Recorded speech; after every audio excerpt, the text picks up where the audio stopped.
प्रयोग कर कर देखिएगा।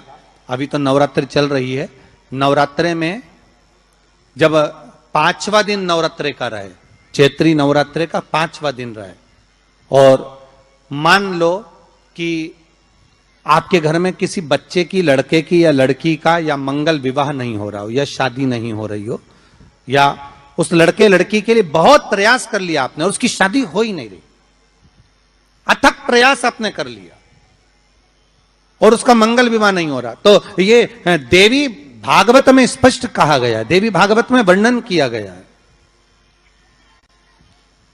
देवी भागवत में वर्णित किया गया। और देवी भागवत में कहा गया कि आम का जो पत्ते होते हैं, आम का जो पत्ता होता है, आम का जो पल्लव होता है, उस आम के पत्ते पर हल्दी और सिंदूर, इन दोनों से स्वस्तिक का निर्माण किया जाए। देवी भागवत का संवाद है, बहुत ध्यान देना महाराज। जिन कन्याओं का विवाह ना हो पंचमी के दिन, नवरात्रे की कोई सी भी पंचमी, मतलब जो पंचमी तिथि पड़ेगी, कोई भी नवरात्रा हो, चाहे वो 4 नवरात्रे में से, चाहे वो पौष का हो, अश्विन का हो, चैत्र का हो, आषाढ़ का हो, किसी भी नवरात्रे में आप कर सकते हैं। एक पान के पत्ते पर, एक ही पत्ते पर जो 2 स्वस्तिक बनेंगे, एक हल्दी का बनेगा, एक सिंदूर का बनेगा। बस अंतर इतना है, जो हल्दी का स्वस्तिक है उस पर कंकु के चावल अर्थात रौली के चावल, रोली कुंकू के चावल रखना है, और जो सिंदूर का है उस पे हल्दी के चावल रखना।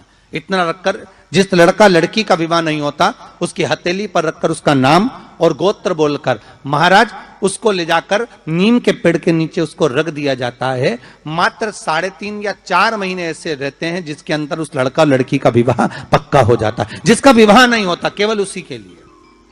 पंचमी कौन सी तिथि? पंचमी, चाहे वो शुक्ल पक्ष की हो चाहे वो कृष्ण पक्ष की। शिव महापुराण की कथा कहती है, आपको सुख अनुभव हो जाए। कार्य सिद्ध जिंदगी में कभी संपदा कम नहीं हो सकती, संपदा बढ़ती ही चली जाती है। संपदा घट नहीं सकती, बढ़ेगी और घटेगी, कष्ट नहीं आ सकता, रोग बीमारी तकलीफ नहीं आ सकती। आपके लिए तो लाभदायक है, समझ लो ये कथा। शास्त्र कहता है कि जिसके घर में संपदा की कमी हो, पैसा आ ही नहीं रहा हो, सब दूर उलझ गया हो, बहुत टेंशन चल रहा हो, पंचमी तिथि के दिन गन्ने का रस, गन्ने का रस जानते हो, ईख का रस, गन्ने का रस तुलसी जी के क्यारे में हाथ में लेकर 7 बार अपना नाम और गोत्र बोलकर छोड़ दो, जिंदगी में 3 साल में तो करोड़पति बनकर बैठ जाओगे, कभी लक्ष्मी की कमी नहीं आ सकती। तैयारी में बैठे रहोगे कि फिर पंचमी तिथि आए। हमारे यहाँ सांपों की पूजन कौन से दिन होती है, कौन सी तिथि में करते हैं? जम के बोलो जरा। नाग पंचमी। नाग पंचमी का मतलब क्या है? सांपों की पूजन करो। नाग पंचमी का मतलब होता है शंकर जी के मंदिर में जाकर 1 लोटा जल समर्पित कर दो। उसका कारण क्या है कि हमारे परिवार में, हमारे कुटुंब में, परिवार में कोई 7 पीढ़ी के अंतर्गत भी अगर कोई जीव तड़प रहा होता है, पड़ा हुआ होता है, उसकी मुक्ति नहीं होती है, तो पंचमी का चढ़ा हुआ जल उस जीव को प्राप्त हो जाता है और वो जीव तर जाता है, उसका फिर जन्म नहीं होता। वो तर संपदा के लिए अर्थात जिसका व्यापार नहीं चलता, जिसके घर में पैसा नहीं आता, या नौकरी नहीं लग रही, या सर्विस नहीं लग रही, आप अप्लाई कर रहे हो, जगह जगह जाकर इंटरव्यू भी दे रहे हो और पैसा नहीं आता, तो उसके लिए भी प्रयास किया जाता है। पर उसके लिए यहाँ पर जो धन के लिए करते हैं, उसके लिए विष्णुपदी के लिए करते हैं। मतलब जैसे गंगा के जल में तुलसी के 11 पत्ते डाले जाते हैं और उसको किसी भी नारायण के मंदिर में, राम कृष्ण शिव, शंकर नहीं, राम कृष्ण भगवान विष्णु, दत्त आदि जितने नारायण के मंदिर है, उस मंदिर में किसी भी पात्र में, एक छोटे से पात्र में उसको भरकर रखी आते हैं महाराज, उससे भी जॉब, सर्विस, नौकरी में सफलता प्राप्त हो जाती है। परंतु वो भी एकादशी को ही होता है। कुछ देर तक पात्र को रखा जाता है, फिर वही पात्र का जल किसी भी वृक्ष के नीचे डाल दिया जाता है, उससे भी नौकरी के लिए फायदा मिलता है। गंगा का जल को एकादशी और द्वादशी इन 3 तिथियों पर एक रोटी में थोड़ा सा मीठा रखकर सोमक पितृ का नाम लेकर यदि गाय को खिला दिया जाता है, तो अगर कोई पूर्वज प्रेत योनि में भी पड़ा हुआ होता है, भटक रहा होता है, जिसको पिंड नहीं मिला, जो अचानक मर गया होता है, अधोगति में चले गया होता है, उस जीव की मुक्ति दशमी, एकादशी और द्वादशी, ये 3 दिन सोमक पितृ का नाम लेकर रोटी में, पूड़ी में मीठा रखकर अगर गाय को खिला दिया जाता है, ये 3 दिन तक, तो वो पितृ कभी भटकते नहीं है, उनको मुक्ति प्राप्त हो जाती है मोक्ष में। दशमी की रात्रि के 12 बजे घी का दिया हथेली में रखकर दरवाजे के बाहर, उस दिए को हथेली में रखकर चंद्र का दर्शन रात्रि के 12 बजे दिए की लो में चंद्र का दर्शन करते हैं, उससे ज्योत प्रबल होती है हमारे।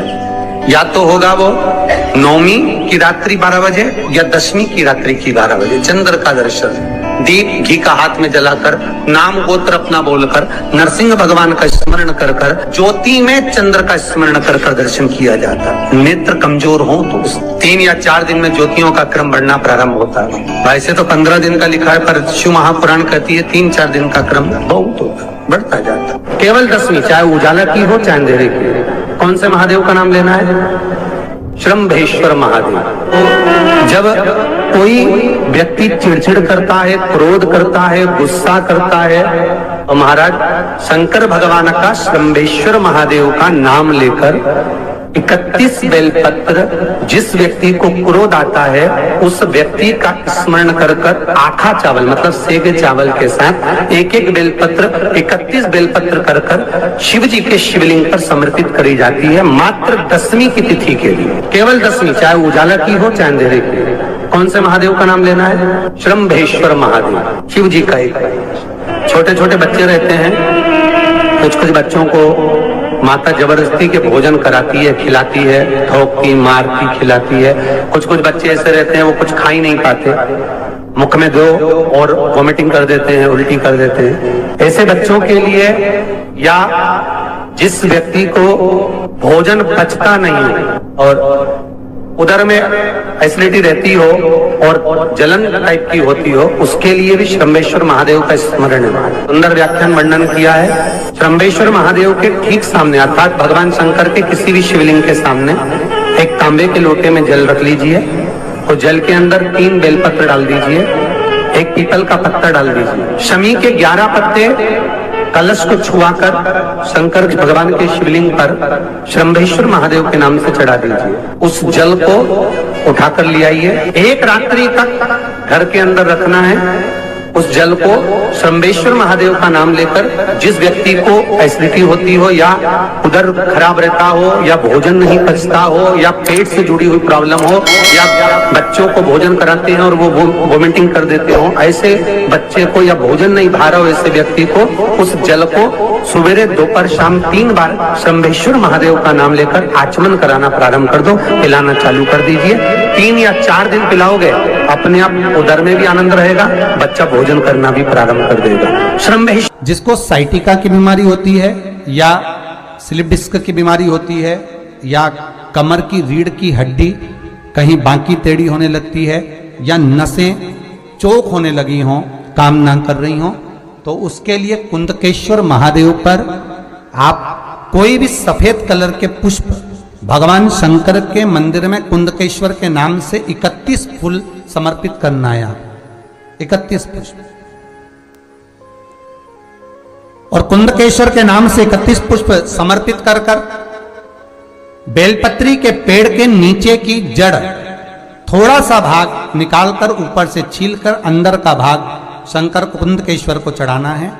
उस जड़ को लाकर उसको पीसना है और पीस कर सुबह के समय पर 3 बार उसका कुंदकेश्वर का नाम लेकर सेवन करना है। जिसको साइटिका और जिसको रीढ़ की हड्डी, स्लिप डिस्क, जिसको प्रॉब्लम होती है उसको बाबा कुंदकेश्वर एक ऐसे महादेव हैं, क्योंकि भगवान शंकर के चरण पर पार्वती के द्वारा फेंका गया कुंद का प्रहार हुआ और उससे बाबा को चोट लगी, जिससे बाबा का नाम कुंदकेश्वर पड़ा।